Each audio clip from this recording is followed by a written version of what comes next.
Hi there, this is Jeffrey Kafer of audiobookmentor.com for the Such a Voice blog, and today I'll be talking about 5 ways for audiobook narrators to use a pseudonym. In a previous blog post, I wrote about 4 reasons to use a pseudonym. The reasons are personal and varied, and no one reason is right for every narrator. Just as varied is how you put that pseudonym to use.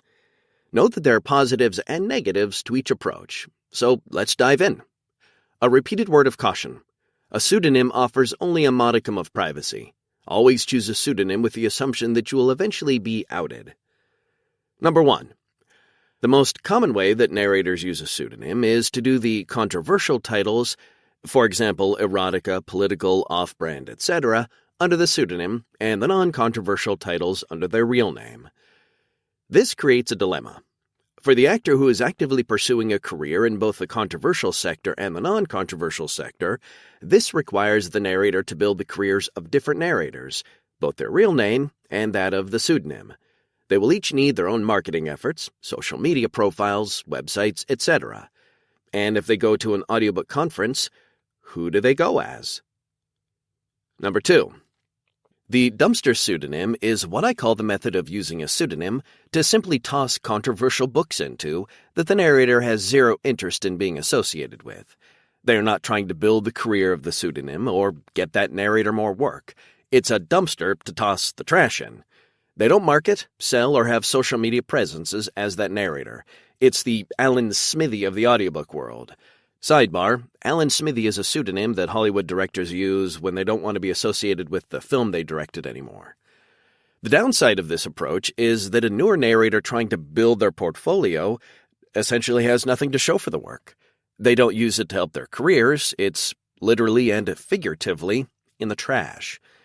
Why would someone need a dumpster pseudonym? Perhaps the book was more sexually graphic than originally indicated, or the book's political views more extreme. Or it could simply be for the money. The author was offering a substantial rate to do off-brand titles, and the narrator needed the money. There's no shame in doing the work, but understand that a dumpster means you get no credit in your portfolio. The Allin pseudonym is a simple but often overlooked method of hiding. Simply do all audiobooks under that fake name. Really, that's it.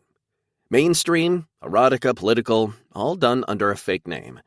That way you don't have to worry about harming that narrator's reputation since they don't exist. No books are done under the narrator's real name. Simple and effective. However, it poses its own problem. How do you tell family and friends about your books? You'd have to give them your pseudonym, which kind of defeats the purpose. You'd also have to attend audiobook conferences as that person, effectively becoming that narrator. Enter number 4.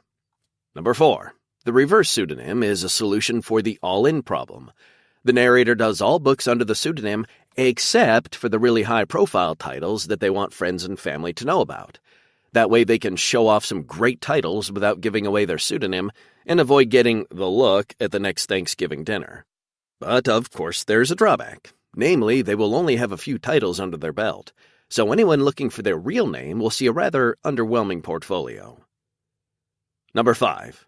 The pseudonym that's not really doing much is what I call the method of hiding in plain sight, employing a pseudonym for only light protection. This is good if the narrator doesn't have kids or isn't worried about how friends and family will react. It's best served if the narrator is trying to separate different brands. What do I mean by that? For example, I have a friend who uses a pseudonym for his romance titles, but he doesn't really hide behind it. He has no kids yet, doesn't attend religious studies, doesn't have any real need to not be associated personally with those titles. The reason he does it is that he also does a fair amount of anime dubbing, so he wants a bit of separation if anyone goes looking on the net or if he goes to anime signings. The difference is he's not keeping it a secret. He openly acknowledges that he is both people. Heck, a social media picture for both narrators is the same one. As I mentioned before, using a pseudonym is a personal decision, and there's no one-size-fits-all approach. I suggest you talk to other people, especially those of your gender, to get a feel for what the overall ramifications may be. Then make your decision.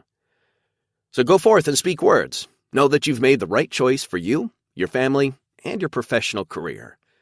My name is Jeffrey Kafer, and you can learn more about me at audiobookmentor.com.